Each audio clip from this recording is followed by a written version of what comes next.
Emuna is our future with a good mission focus. That's the class today in the special time that we find ourselves together again. This time not on a Monday 3:30, but a Tuesday 3:30 Israel time in our beautiful studio in Yerushalayim, Kodesh. Thank God we're in the holy city of Jerusalem and in the auspices of Rav Shalom Arush, our wonderful holy host. And we had the pleasure to have an awesome class just this week. And I hope you guys check it out with Rav Davido. Baruch Hashem. I'm just making sure we don't hear me on here. We don't hear me. Go. Yeah, we do hear me. Great. So everything's working. In fact, the Wi-Fi is even better than normal. So it must be a special class we're going to have today to remember our mission, our focus, and what we're here for, that we have a positive, a good mind, a good eye, a good heart, how we view, how we interact, how we do things. So once again, just to remind you, please do check out our Emuna class from Rav Davido Weinberg. Rav Davido Weinberg came here, sitting right here with a wonderful musician right where I'm at, and it was unbelievable. The music, the energy, the soul, and not only that, obviously Rav Shalom Arush, he was guiding us towards devoted love, to be really going beyond ourselves. And we invite you again to please send your names to us in all our platforms, and specifically email or DM. All my details are below. You can check it out and all the videos, all the posts we do. And be in touch. Send those names. Do that prayer service 30 minutes a day. That's what Rav Arush is asking.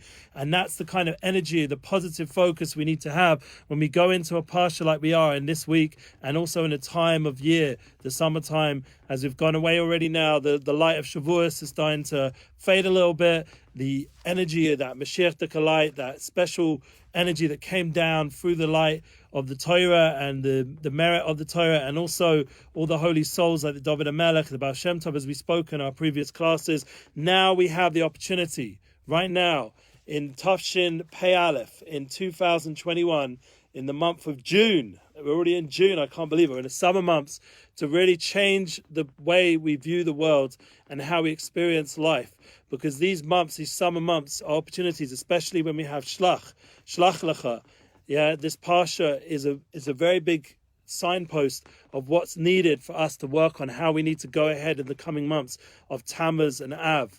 We're finishing off with the Chodesh of Sivan, the month of Sivan, a very lichtika, lit up month, a month before it gets really hot, before it gets really intense.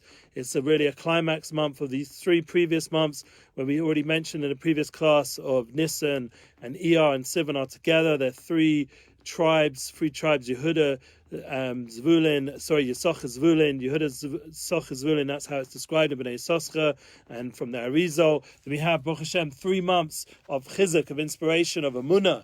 Rosh Chodesh Nissim, everyone knows, we already started off with Rabbi Nachman's Yom Yoledet, a special day. The 10 crowns were given to the Jewish people on that day, the beginning of those 3 months. And as you begin, so does you end. Hopefully, you bring that light from Pesach, from Sfira, from Shavuos. We bring it with us through the climax of these 3 months. But another point is that we're transitioning, and that's really important when you're making transition, especially in our generation, where we have to be so versatile, where we have to be able to be more flexible than we used to being in the past. The 2021 year is caused us to have a tremendous amount of renewal. And as Rev Y.Y. Jacobson spoke so beautifully, when we're standing up against anti-Semitism and all the things that are going on out there, thanks to a nice class put out by friends of ours, friends of Nissim Black as well, Gad Albaz and a few other friends of ours, Victoria and Rudy, we had the opportunity to hear from Rev Y.Y. There needs to be a renaissance in the world. Yes, a beginning of refreshment of how the Jewish people are putting ourselves out there, how we're performing in a public space.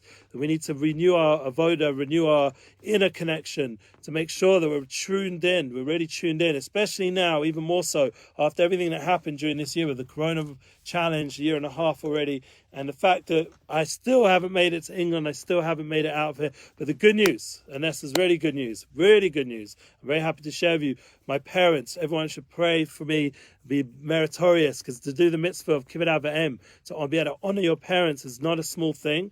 And I'm praying that my parents next week will be here, please God, in the Holy Land, and I'll be away with them for 1 week, and then the week after I'll be back here in the studio, but they hopefully will be around Jerusalem. So maybe you'll even get to meet my father and bring him in. Maybe even next week in my own class, when I do it live from wherever I'm having my vacation, I'm going to put up a shorter class in my vacation location, and hopefully there I can do a little class. Maybe my father will come in, maybe my son-in-law, Nachman, we'll see. It could be fun, but let's just wait till that time is made available. The interesting point is the week after, we have the ability to host Jodeci. Jodeci is a very special soul. We're going to hopefully bring him in as my weekly conversationalist. Like you see nowadays, a lot of successful, positive podcasts that we listen to, like Joe Rogan, or excusing the language, but other than that, Joe Rogan, has a conversation going on. One of my friends who's putting out a podcast which I was on, I think it's called the Jewish something network, and over there I was there, and on that podcast before it really taken place, where he brought his father on, and now it's become more of a conversation podcast between three people, not just two. So I'm hoping to manifest a little bit like that kind of environment that we have here in the Emuna class on the Sunday night. We have a guest and it creates energy. So I don't have to sit here by myself, and if you want to hear what I've been saying by myself, we've got, thank God, I think almost 2 years of Emuna class. Emuna's our future classes that I've uploaded, and all the different parshas and different times. And you can go back, and also from all my years of teaching before on SoundCloud under the name of Eli Goldsmith and Midnight Rabbi. There's a lot of content out there, plus my 3 podcasts I put up, the Breads of Israel one, which is Emuna's Our Future, which is what we're talking about now, and then the Unity Flow podcast, and also the Relationship Flow podcast. So you have a lot of content from me already by myself. It would be nice to include people from outside, especially Jodeci is a very special neshama. He came to our Muna class a few weeks ago. I don't remember exactly. I'll get the class and we'll repost it hopefully, but it was something which was very positive to be able to bring him in the studio. He just got married, and it will be interesting to see how it's been, the transition living in Israel now the last few months. He came to us a few times, Shabbos Pesach, as well as I've had the opportunity now to be at his simcha. This whole week was a wedding and a Sheva Brachas, and this is time of year where there's a lot of weddings and Sheva Brachas, a lot of transition going on, where people are transferring from being a single person to becoming a couple. And that on the inner level, I was speaking to a guy in the car last night, that we understand that when you become a couple, you become one soul.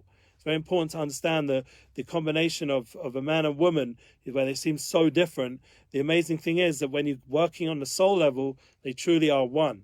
On the neshama, the neshama is one. And that's the beautiful idea of bringing Ish and Isha together. It creates the name of Yud K, brings a yichud of the Shem of Hashem, of the Yud K Vav K, of the Yud K, the first 2 letters, and also in the times of intimacy, in the times of putting the ring on the finger. These are all times where the Yud K Vav K is manifest. So we're making big unifications in this time of year with all the marriage and the weddings and all the opportunities for people to come together and rejoice and connect. So we'd like to share a little bit of that energy through Jodeci and myself.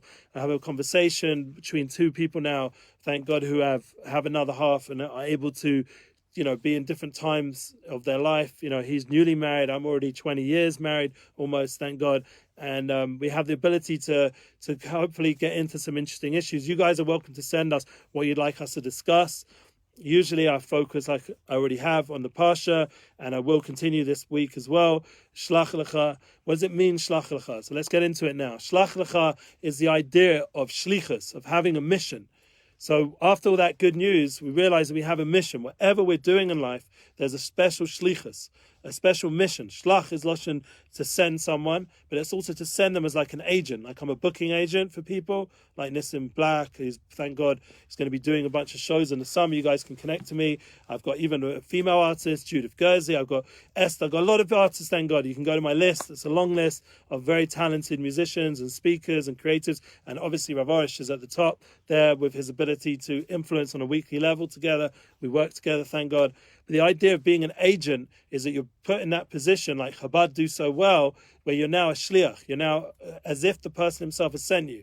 So when you become a shliach of Hashem, you have an agent of Hashem Yisparach, the creator of the world. Yeah, he knows exactly what your purpose is, what you're here for, what's going to fulfill you, what's true pleasure, what's going to give you a real understanding what life's about. He's the key to everything, Hashem Yisbarach, the creator of the world, and you have him sending you on a mission. So it's a whole different level of what mission and what our purpose is in this life. We've spoken about it a lot, the idea of having mission, goals, and making a mission statement. We've spoken a lot about it in our United Souls course, which is very practical, bringing it down on a practical level. You can see the link below. We're doing another one next week, Tuesday. That'll also be on my vacation time in where we're going to be in the coast of Israel. So I'll do a United Souls course as well. We had the opportunity to discuss this idea of having a mission. But from the Torah itself, the idea of being a shliach is very, very important for all of us to understand that really it's not just an exclusive group for Chabad who have shlichus, but really it's something we all can do. Everyone in their own level can allow themselves, as the Rav spoke yesterday, or Sunday rather, because we're now on Tuesday already, he spoke about the idea of humility. And someone at the Sheva Brachas yesterday spoke, you have to be very, very humble from this week's parsha. We learn it because it says it was Tov Ma'od Ma'od, the land of Eretz Yisrael is very good. It's not just good, it's very, very good. So we had the blessing to live here and to see, this is another important point in this week's parsha, to be able to have the eyesight, the mindset, and the heart, the open heart, to accustom ourselves to the beauty of Eretz Yisrael. Now, I'm not going to deny, I'm going to say a few stories that point out that Eretz Yisrael, as beautiful and deep and spiritual and holy as it is, it's going to come, as it says in the Gemara and Brochas, you're going to enter into Eretz Yisrael with a little bit of challenges and suffering. That's part of the process of being in Eretz Yisrael. And therefore, the challenges, as Meraglim failed, unfortunately, and hopefully we won't, in this generation, we'll return back to Eretz Yisrael, that we'll be able to see the good. We'll see how that land is nourish our Emuna. It gives us encouragement to have more understanding of what Emuna and more wisdom, the way you think about things in Eretz Yisrael. As he spoke, I think, in a previous class from Rav Dessler, he said your mind, it speeds up on a whole new level when you live in the Holy Land. You're able to conceptualize, and you even see this from the startup nation that Eretz Yisrael has been called, and the high-tech advances that we've been blessed with. There's a certain cleverness that's a gift just by living here, just by living and breathing the air of Eretz Yisrael, its holiness. Even if you're not so tuned into it, it has the power to influence you, just like Shabbos comes every week. Everyone, as Shlomo Kalibach sang so beautifully, you start to notice there's a new energy in the world come Shabbos. The clouds are the clouds of seventh day of the week, of making a way for Shabbos. That's the whole idea, that everything in creation starts making way for Shabbos. And that's the seventh day, and this is the seventh land. Eretz Yisrael, there's really 6 continents surrounding Eretz Yisrael, and we're in the center, like the inner level. Like we've spoken about, a room is the idea of 6 dimensions. We have right, left, forward, back, up and down. That's 6 dimensions. And what's the inner level? The inner level is the 7th dimension, which is the idea of Shabbos, of Panemius, of inner content. And that's Eretz Yisrael. Eretz Yisrael is surrounded by 6 huge continents. And at one point, they were more together at one point, all the different parts of land. I remember learning this even in geography or in science, but the world at one point was all one landmass. But the idea that it broke apart, whenever that was exactly, I don't know, but there was a certain time historically, because remember, with the Torah, we have a different way of measuring time, because it's, with spirituality added to the equation, it's something that science can't equate at this point. Maybe it'll get there one day and they'll meet together in the middle. But the concept of this 6 lands or continents surrounding Eretz Yisrael, which is the center of the world. That's why, as you see on the news, or you see wherever you go, everyone's talking about Eretz Yisrael, the Holy Land, and everyone knows it's important. All the religions, the major religions, know of its importance, and it's historically been hugely important, and spiritually, for sure, we know from our books, from our Holy Torah, that the Eretz Yisrael, the whole world, was created in the center with Yerushalayim and the Even Shasir, which is in the middle of where the Temple Mount is. That inside that place is the Even Shasir, this stone that Hashem formed all of creation from, and formed the first man and woman, and the whole idea that this is the center point of all of the energy of all creation. So you understand that people right now, they're looking, for purpose, for energy, for focus. So you come to Eretz Yisrael, you feel a different energy, a different purpose, a different focus. And the beautiful part is, even though there's more people going to come here at some point, because Kibbutz Goliath, as there already is so many people who have come, including myself, the land's going to be Eretz Tzvi, it's going to spread out and become spacious for everybody. So right now, while we're in that transition point, like I'm saying, from from the spring day to the summer, or from going in the midbar, which is where we are in the Parshias, to try to get to Eretz Yisrael, which is what Shlach Lecha is all about, trying to get to Eretz Yisrael. And Devarim is when we're actually in Eretz Yisrael. Sefer Devarim, the next Sefer in the Chumash, is when we're in Eretz Yisrael. So we're right now traveling in that transition point. And it's also happening spiritually and right now, chronologically in our calendar right now, and in a real way, not just in the macrocosm, but a microcosm. Each of us has that decision. Do you want to come live in Eretz Yisrael? We've had that question a few times to Rav Shalom Arush, and if you go back to those Emuna classes of Aliyah with Shlomo Katz, and came up the question many times, and even Rav Arush himself said, I think in the previous class with Melech Cohen, you got to look that up, he said very strongly that he would encourage whoever can should come to Eretz Yisrael now, not to wait. And that's from Rav Shalom Arush. He didn't want to get into all the details. That's each person will have to ask their own, question to the rabbi, and we can arrange that if you get in touch with our team. That's one of the reasons we put these links underneath, so you guys can reach out, directly get a blessing, and speak to the Rav somehow or another, either through myself or through the other people, the other agents of the Rav, literally the shluchim of the Rav. You have the opportunity to connect into that light of guidance, because I've, for example, personally met, and I'm going to say a few stories now of my experience of Eretz Yisrael. I personally met people that have come to the Rav, and they have big businesses in America, and they've got a beautiful house, a big mansion, and live by the sea, and they have a boat, and they have this, and they have that. And they're asking the Rav, will we have blessing if we move to Eretz Yisrael? We might not have that beautiful house and the mansion and the swimming pool and the boat and all the community that we had in our previous location. And we might not have the wealth also, because it's financially a struggle here for many people, seemingly. So the Rav said, no.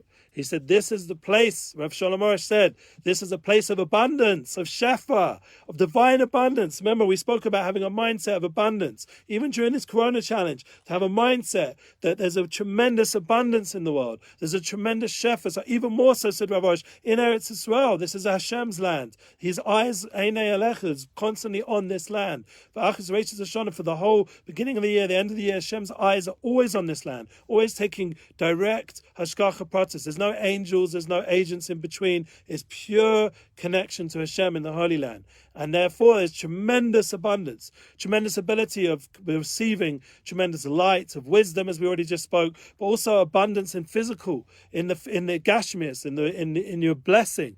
Eretz Chalav Devash. It's a land of tremendous blessing, of flowing milk and honey. Well, what that really means, like what the inner honey, the inner milk, the milk that gives blessing, that gives life, not the way the world, it takes every single physical thing, takes bread, it's not healthy, takes milk, not healthy, takes every kind of food, beans, even now nuts, everything's not healthy. That's if you go to all these podcasts and you start trying to figure out what's nutrition without going to proper nutritionalists, you're going to be driven a bit mad, because they've figured out how in every single part of food, especially nowadays with all the mess up that the science has put into the food, where it wasn't just straight from the ground, but now it's like being played around with. So all the food, and it's absorbed all these chemicals and all this stuff, but it doesn't seem to be healthy. Chicken's like filled with hormones, and everything you eat is filled up with all this junk, and you start to think, well, what's healthy? So the beautiful thing is that if it's direct from Hashem, Eretz Chalav Devash, without all that impurity, it's a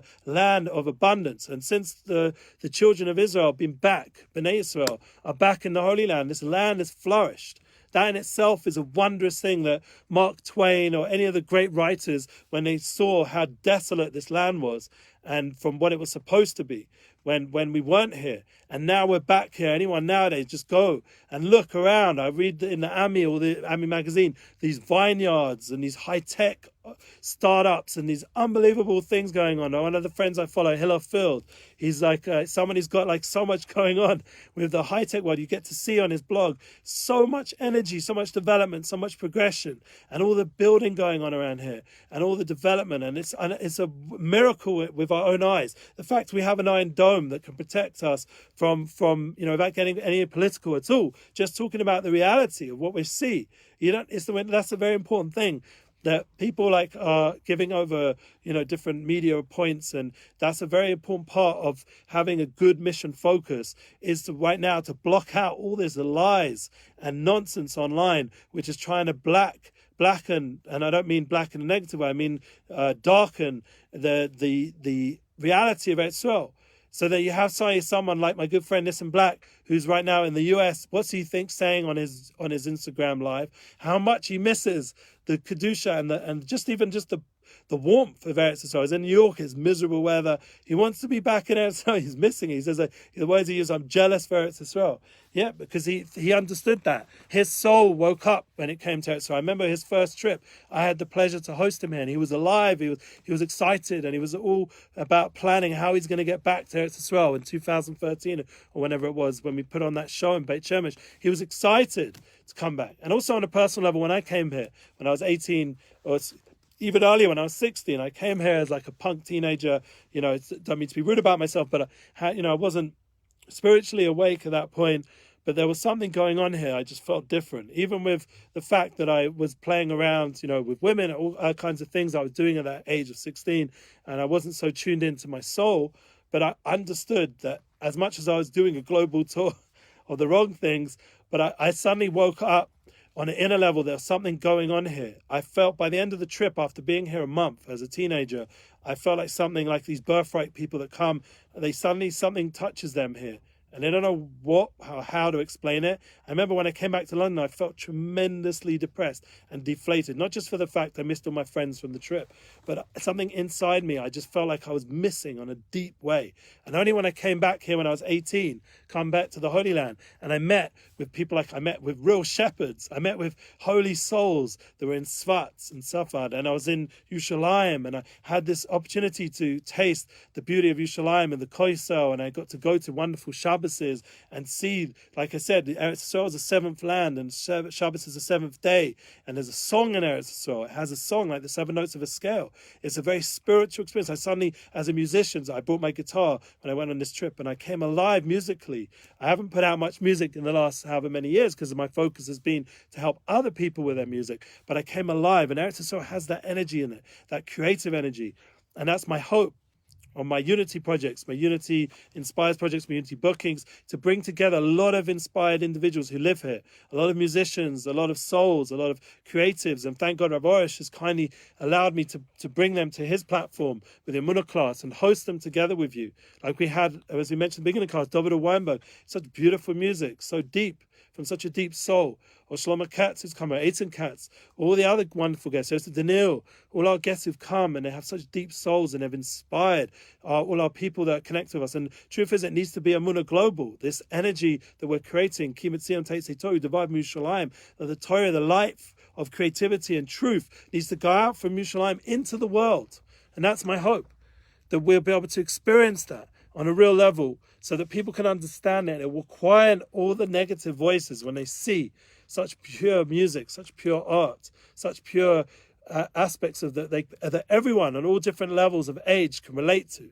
That's the power. That's one of my visions I have, living here in Yerushalayim, and I'm writing a book, United Souls. I'm trying to bring together this whole concept personally of how my soul was lit up. The vision I had of Eretz Yisrael was Hinei Matu V'Naim Shevet Achim Gam Yachad. How wonderful it would be when all the people of the world would dwell together beautifully, pleasantly. And that's the vision I had. I sang that pasuk running along the beach in England. How am I going to get out of here and get back to Israel? How am I going to get back to this holy land that I touched on when I was a teenager a few times? And I did. I made it here.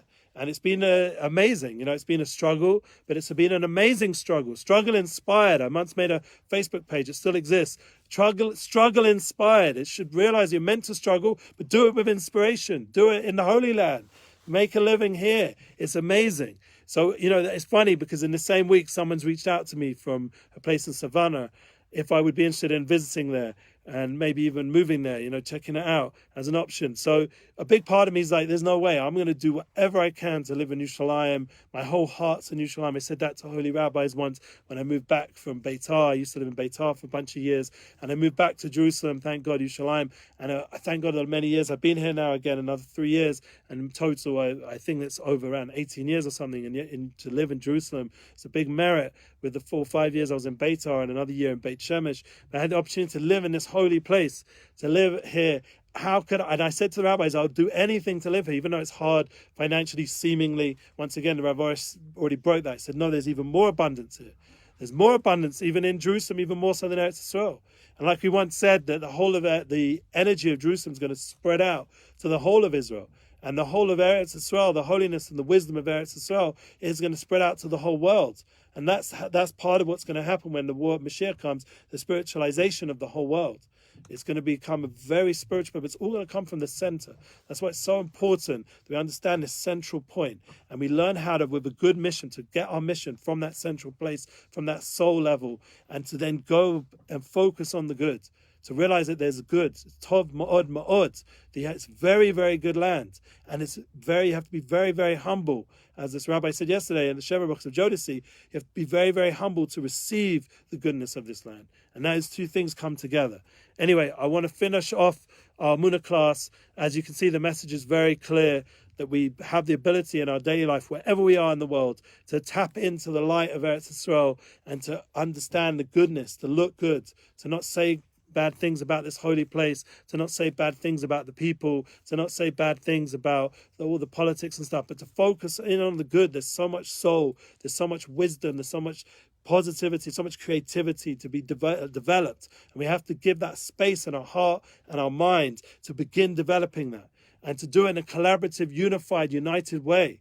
That's my purpose. So that's what I'm here with Rav Arush for. He already is the king of Emuna, let's say. Yeah, someone quoted a different Rav the other day on a halakha thing. The king of Emuna. I choose to differ. I think Rav Arush, if you're going to say anyone's a king of Emuna in this generation, it would be Rav Shalom Arush. He's the person who's brought the concepts of Emuna to the world more than anyone. And we all have to have appreciation for what he's done and keep helping him in that project. And now it's joined together with love, with Avos Yisrael, with Avos Chinam, with complete dedication and self-sacrifice to give over love. And that in itself will give over unity. That will bring the unity, which is my vote of united souls, which is funny how we ended up coming together these last few years as everything shifted, as we're getting ready for Mashiach, to really unify everybody. So I really pray to all of you, open yourselves to the good heart, and the coming weeks we're going to have, just to give us all an update. Please God, today we're recording Eliezer Kossoy, aka Elion. He's going to come into the studio. We're going to do a class with Rav Arush here today.